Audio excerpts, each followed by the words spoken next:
दोस्तों स्वागत है आपका झा क्लासेस बिलासपुर में। आज हम कॉम्पिटिटिव एग्जाम का एक महत्वपूर्ण टॉपिक पढ़ रहे हैं ज्योग्राफी के अंतर्गत ट्रांसपोर्ट अर्थात परिवहन। तो सबसे पहले जान लेते हैं परिवहन है क्या।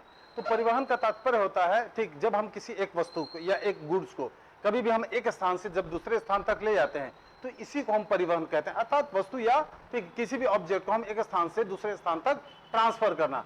अब ये जो ट्रांसपोर्ट होता है इस ट्रांसपोर्ट के प्रकार होते हैं। ट्रांसपोर्ट के सामान्यतः हम तीन प्रकार देखते हैं, अर्थात हम तीन ऐसे माध्यम हैं जिन माध्यमों के माध्यम की वजह से हम किसी भी एक वस्तु को दूसरे स्थान तक ले आते हैं। पहला होता है सड़क मार्ग, ध्यान रखिएगा सड़क मार्ग। दूसरा होता है आपका वायु मार्ग और तीसरा होता है आपका जल मार्ग।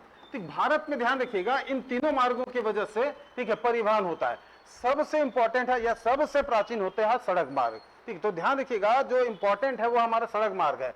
तो जितने भी परिवहन होते हैं उस परिवहन का अधिकतर भाग जो है वो होता है सड़कों के माध्यम से। अब हम सड़क को समझ लेते हैं, सड़क क्या है। तो सड़कों के मामले में जो भारत है वह विश्व में दूसरे स्थान पे आता है। पहले स्थान पे कौन आता है? पहले स्थान पे आएगा यूएसए, ध्यान रखिएगा पहले स्थान पे आता है आपका यूएसए। तो यूएसए के बाद भारत जो है सेकेंड, ठीक है, जो लार्जेस्ट रोड के कनेक्टिविटी के मामले में है। तो road connectivity second largest country कौन है? तो इंडिया है। फर्स्ट लार्जेस्ट कंट्री कौन है? तो यूएसए है। अब ये जो सड़क होती हैं ध्यान रखिएगा, ये जो रोड है ठीक, भारत में जो रोड है उसके हम अलग अलग वर्गीकरण देखते हैं। जैसे कि जिस चीज का या जिस रोड का संचालन ठीक है केंद्र सरकार के हाथ में होता है उसको हम कहते हैं स्टेट हाईवे, इसके बाद नेशनल हाईवे, इसके बाद होता है राज्य सरकार के अंतर्गत होता है स्टेट हाईवे। इसके बाद बहुत सारे अलग सड़कें होती है जैसे कि ग्रामीण सड़क या सड़कें। तो इन सभी सड़कों को मिला के पूरे भारत में लगभग 63 लाख, ध्यान रखिएगा 63 लाख किलोमीटर सड़क है, जिसमें से ठीक है परिवहन के मामले में सर्वाधिक इंपॉर्टेंट है आपका नेशनल हाईवे का। जो नेशनल हाईवे है ठीक वो जो है इस 63 लाख का केवल 2% है। ध्यान रखिएगा कितना परसेंट है? 2%। यानी कि पूरे भारत में जो 63 लाख किलोमीटर की जो रोड है उस पूरे रोड में से केवल 2% होता है हमारा राष्ट्रीय राजमार्ग। अर्थात ये जो राष्ट्रीय राजमार्ग है जिसको हम नेशनल हाईवे कहते हैं ये टोटल रोड का 2% है, परंतु टोटल परिवहन का 40% को ये कवर करता है। अर्थात वो जो 2% रोड है ठीक है वो 2% रोड जितने ट्रांसपोर्टेशन होते हैं आपके ओवरऑल ठीक वस्तुओं का, उस पूरे वस्तुओं का टोटल ट्रांसपोर्ट का 40% को कवर करता है हमारा केवल नेशनल हाईवे। इसके बाद ध्यान रखिएगा राज्यों के राज्य मार्ग जो पूरे का 3% है। ठीक, जिला सड़कें हैं ये आपके आएगा। उसके बाद ग्रामीण सड़कें ध्यान रखिएगा ये 71% में आएगा। कहने का मतलब सर्वाधिक मात्रा में आपके पास कौन सी सड़कें हैं? ग्रामीण सड़कें, ध्यान रखिएगा ठीक ग्रामीण सड़कें यानी कि रूरल रोड। अब यहाँ पर आपको परसेंट को ज्यादा ध्यान देखना है, क्यों? क्योंकि ये जो आंकड़े हैं ये बदलते रहते हैं। बदलते मतलब प्रोग्रेसिव रहेंगे या आगे जाएंगे। अगर मान लीजिए 10 किलोमीटर 200 किलोमीटर अगर बढ़ गया ये परसेंटेज में उतना वो वेरी नहीं करेगा जितना वेरी यहाँ करेगा। तो जो आंकड़े हैं उसमें आपको अक्सर देखना है कि ये परसेंटेज को, ठीक है। तो सबसे पहले हम देख लेते हैं राष्ट्रीय राजमार्ग है क्या। तो राष्ट्रीय राजमार्ग एक ऐसा रोड होता है जिसका निर्माण केंद्र सरकार करती है, ठीक, जिसका संचालन केंद्र सरकार करेगी और जिसके जितने भी मेंटेनेंस के काम है सभी काम केंद्र सरकार के अंतर्गत होता है और उसी को कहा जाता है राष्ट्रीय राजमार्ग। सामान्यतः यह देखा जाता है कि जो राष्ट्रीय राजमार्ग होता है नेशनल हाईवे होता है वो 4 लेन या 6 लेन होता है। आजकल इसी पे एक अलग कंसेप्ट आ गया है एक्सप्रेसवे का, ध्यान रखिएगा। ये भी एक प्रकार का नेशनल हाईवे है लेकिन इसमें बस फर्क ये है कि इसमें आपको ठीक है सामान्यतः ध्यान रखिएगा इसमें जैसे कि राष्ट्रीय राजमार्ग में हम बाइक अलाउ है, यहाँ पर बाइक अलाउ आपका नहीं है। ठीक, एक्सप्रेसवे में आपकी कुछ गति सीमा निर्धारित होती है, गति सीमा निर्धारित होती है। एक सीमा से अधिक आप चला भी नहीं सकते, एक सीमा से कम भी नहीं चला सकते। आपको एक ठीक है स्पीड के मेंटेन को आपको कवर करना पड़ेगा। अब आइए आगे देखते हैं। ठीक, सबसे प्रमुख देख लेते हैं आपको राष्ट्रीय राजमार्ग। तो जो राष्ट्रीय राजमार्ग है इसके संबंध में आप ध्यान रखिएगा कि राष्ट्रीय राजमार्ग है ये जो कुल सड़क जो होता है जितने कुल सड़क परिवहन है उसका है ये कितना 2%, परंतु परिवहन कर रहा है आपका 40%। यहां पर बात यह आती है कि ये जो सड़कें हैं सर्वाधिक सड़क किस राज्य में है? ठीक, सर्वाधिक सड़क किस राज्य में है? तो राज्यवार अगर राष्ट्रीय राजमार्ग को देखा जाए तो सर्वाधिक सड़क महाराष्ट्र में है, ठीक, लगभग 17,000 किलोमीटर। सेकेंड हाईएस्ट में आ जाता है आपका उत्तर प्रदेश, थर्ड में आ जाता है राजस्थान और फोर्थ में आ जाता है मध्य प्रदेश। यहां से सामान्यतः प्रश्न पूछे जाते हैं, ध्यान रखिएगा। सर्वाधिक यानी कि लॉन्गेस्ट नेशनल हाईवे ठीक लाइज इन महाराष्ट्र। कहां पर? महाराष्ट्र। उसके बाद सेकंड हाईएस्ट है उत्तर प्रदेश और तीसरा है राजस्थान। अगर देखा जाए लंबाई के हिसाब से लेंथ वाइज तो सबसे कम लंबाई जो है वो गोवा में है, सबसे कम लंबाई। लेकिन अगर स्टेट के बजाय आपसे ये पूछ दिया जाए कि ऐसा कौन सा यूनियन टेरिटरी है ठीक जहां पर सड़कें सबसे कम है, तो वो उसके आंकड़े अलग हो जाते हैं। अब ध्यान रखिएगा, इस शब्द को समझिएगा ठीक। यहां राज्य पूछा है, कहीं आपको पूछ देगा आपके बारे में यूनियन टेरिटरी के बारे में, तो यहां पर थोड़ा सा आपको अलर्ट होकर समझना है। अब आइए इसी के संबंध में आगे देख लेते हैं। तो केंद्र शासित प्रदेशों में नेशनल हाईवे की सर्वाधिक लंबाई वह है आपके अंडमान निकोबार द्वीप में। ध्यान रखिएगा, ये कौन सा आंकड़ा है? ये आंकड़ा है आपका ठीक है केंद्र शासित प्रदेशों में। अगर केंद्र शासित प्रदेश पूछा है तो सर्वाधिक नेशनल हाईवे है अंडमान और निकोबार में। कितना है? 231 किलोमीटर। ठीक है, अब यहां पर समझिए एक आपका न्यूनतम भी पूछेगा, तो न्यूनतम में आपको बताना है लक्षद्वीप ऐसा स्टेट है जहां पर नेशनल हाईवे क्या है? शून्य है। मतलब लक्षद्वीप में नेशनल हाईवे ना के बराबर है ही नहीं, बना ही नहीं है वहां पर। उसके बाद अगर आपको ये देखा जाए कि केंद्र सरकार ने इन नेशनल हाईवे का नामकरण किया है, ठीक है, तो आप देखे होंगे कि छत्तीसगढ़ में भी बहुत सारी ऐसी सड़कें हैं जिसका नाम बदल दिया गया है। ठीक उसी तरीके से ओवरऑल इंडिया में जितने भी सड़कें हैं सभी का नया नामकरण किया गया है। तो ये नया नामकरण से आपसे पूछा जा सकता है, इसलिए हम यहाँ पर कुछ इंपॉर्टेंट सड़क के बारे में आपको जानकारी दे देते हैं। जैसे कि राष्ट्रीय राजमार्ग नंबर 2, ये बहुत इंपॉर्टेंट है, ध्यान रखिएगा 2 से। ठीक है, ये जो राष्ट्रीय राजमार्ग नंबर 2 है ये आपको लेके जाती है ठीक असम के डिब्रूगढ़ से लेकर मिजोरम के तुईपांग। ये 2 इंपॉर्टेंट फैक्ट है, ध्यान रखिएगा।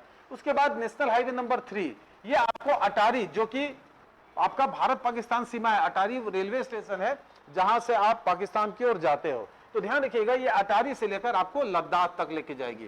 कहां पर? नेशनल हाईवे यानी NH आपका 3। उसके बाद NH 4 है जो कि अंडमान के माया बंदर से ये लेके जाएगी आपको दक्षिण अंडमान, जिसका नाम है चिटिया टापू। आजकल जो शुरू के 4-5 नेशनल हाईवे को आप देख लो जहां इंपॉर्टेंट है।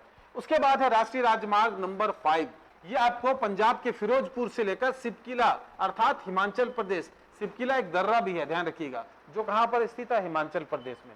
तो ये फिरोजपुर जो कि पंजाब में स्थित है, यहां से वो रोड स्टार्ट होती है NH 5 और जाती है सिपकिला दर्रा के पास। उसी तरीके से राष्ट्रीय राजमार्ग 6 ये आपको जाएगा जोरमाट असम से, कहां तक जाएगा? मिजोरम तक, ठीक जोखावत के पास। उसके बाद अगला है NH 7 जो कि फजीलका से लेकर, ध्यान रखिएगा फजीलका आपका भारत पाकिस्तान सीमा पंजाब के पास है, और वो जाएगा माना के पास, उत्तराखंड। माना भी एक प्रकार का दर्रा है, हमने पढ़ा है ठीक, माना दर्रा। तो आपको ध्यान रखिएगा फजीलका पंजाब से लेकर कहां तक?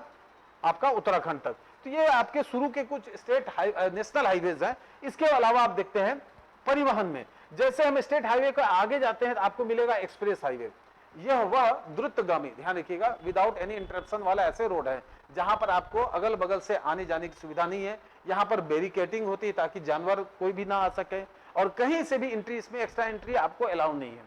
ठीक है, यहाँ पर ध्यान रखिएगा ये ऐसे मार्ग है जहां पर किसी भी ऑब्जेक्ट को यानी कि परिवहन को हमको द्रुत गति से हमको एक स्थान से दूसरे स्थान तक पहुंचाना, ये इसका टारगेट है। इसलिए यहाँ पर देखिएगा बाइक अलाउड नहीं होते हैं, और जो आपके छोटे और व्हीकल्स होते हैं जैसे कि मोपेड हो गए, जैसे कि आपके ऑटो रिक्शास हो गए, ठीक है, ये सब चीज यहाँ पर अलाउ नहीं है। और यहाँ पर गति सीमा भी निर्धारित है, एक निर्धारित गति सीमा से कम भी नहीं होना है और एक निर्धारित गति सीमा से अधिक भी नहीं होना है। और ये अलग अलग स्टेट नेशनल हाईवे में या अलग अलग एक्सप्रेसवे में अलग अलग मापदंड है। चलिए आगे बढ़ते हैं एक्सप्रेसवे के बाद आगे। अब ध्यान रखिएगा जैसे एक्सप्रेसवे में आगे बढ़ते हैं तो यहाँ पर भारत में, ठीक, भारत के अर्थव्यवस्था को सुदृढ़ करने के लिए अटल बिहारी वाजपेयी के समय में 2 अच्छे प्रोजेक्ट लाए गए थे, वो भी नेशनल हाईवे के अंतर्गत। पहला प्रोजेक्ट है गोल्डन क्वाड्रिलेटरल स्वर्णिम चतुर्भुज योजना। ध्यान रखिएगा स्वर्णिम चतुर्भुज सड़क। स्वर्णिम चतुर्भुज का मतलब है कि देश के जो 4 महानगर है, दिल्ली, कोलकाता, चेन्नई और मुंबई, इन चारों को आपस में इंटरकनेक्ट कर देना, वो भी कैसा?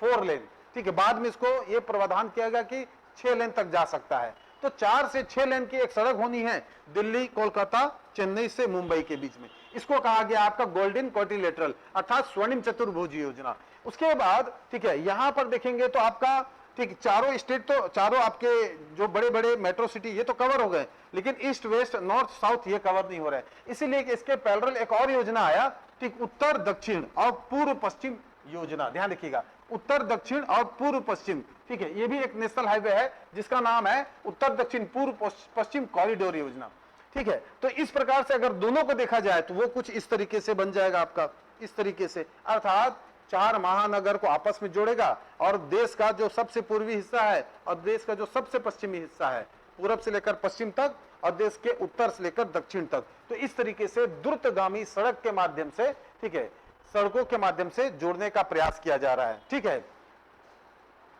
यहां पर देख लिया जाए कि यहां से प्रश्न कैसे बनते हैं। सबसे इंपॉर्टेंट चीज है कि कैसे प्रश्न बनेंगे, तो सबसे इंपॉर्टेंट चीज ध्यान रखिएगा, ये प्रश्न बनेंगे आपके कैसे।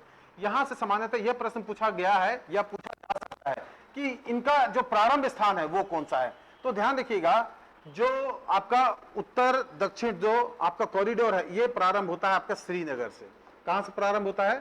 श्रीनगर से, ठीक, और ये जाके मिलता है आपका कन्याकुमारी तक, ध्यान रखिएगा, कन्याकुमारी, केप कमोरिन, ठीक है। दूसरा ध्यान रखिएगा, जो पूर्व पश्चिम जो कॉरिडोर है ये प्रारंभ होता है आपका पोरबंदर, गुजरात के पोरबंदर से, ठीक है। ये कहा जाएगा असम के सिलचर तक, असम के सिलचर तक, ठीक, सिलचर। आपको ये बता दूं, यहां से ये चारों चीजें पूछी जा चुकी है कि उत्तरी कॉरिडोर कहां से प्रारंभ होता है? श्रीनगर। दक्षिणी कॉरिडोर का इसी यही उत्तरी कॉरिडोर कहां पर खत्म होता है? दक्षिण में, वो पूछा जाएगा कन्याकुमारी। ये जो पूरा पश्चिम कॉरिडोर का जो पश्चिमी हिस्सा है वो कौन है? पोरबंदर। और पूर्वी हिस्सा कौन है? आपका सिलचर। यहां पर एक क्वेश्चन और बना है कि ये जो दोनों सड़कें हैं आपस में कहां पर इंटरसेक्ट करती है? तो ये इंटरसेक्ट करती है, दोनों सड़कें मिलती है झांसी में। ये भी प्रश्न पूछा जा चुका है, इस चीज को अभी आप यहाँ पर ध्यान रखिएगा कि उत्तर दक्षिण कॉरिडोर और पूर्व पश्चिम कॉरिडोर आपस में, ठीक है, झांसी नामक स्थान पे मिलती है। ये वह जंक्शन है जहां पर ये दोनों रोड आपस में मिलता है। धन्यवाद। आज के लिए यहीं पर आपका ये टॉपिक कंप्लीट हो रहा है, ठीक है। ये एक भाग है, ठीक, आपके ज्योग्राफी के परिवहन से संबंधित।